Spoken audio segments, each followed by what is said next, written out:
Let's bring you some other news now. Mpho Thobane has been described as a cold-blooded killer and a coward by Magistrate Hambozaki Thwele as he handed him a 20-year jail term for the murder of his girlfriend.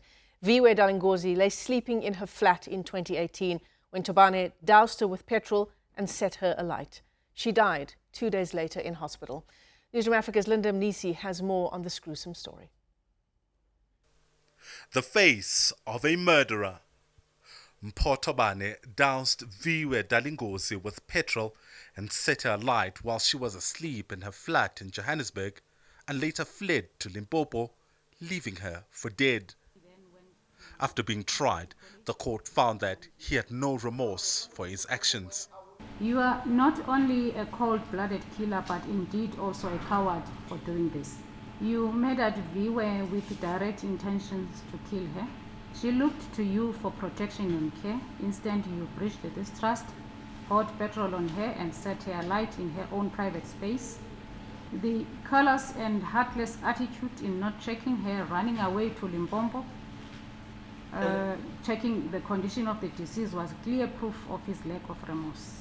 During the trial, the court heard how a flame engulfed Viwe proceeded to scream through the passages of the block of flats in Johannesburg in an attempt to quell the flames, but she died in hospital 2 days later.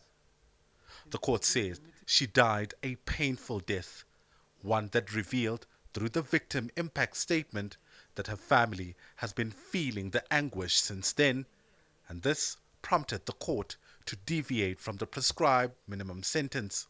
The pictures shown in the photo album Exhibit 1 show the extent of the burns in her body and how her body was badly burnt. I am convinced, of course, she died a very painful death. These aggravating features are so extreme and shocking that, in my judgment, it far outweighs your personal circumstances. The court handed down a 20-year prison sentence for the aggravating crime, but stated that even this sentence would not be enough to bring closure to a family. Whether they're satisfied or not is neither here nor there. Like I said before, whatever happened will never bring Viwe back. There is no amount of sentencing that will make us happy.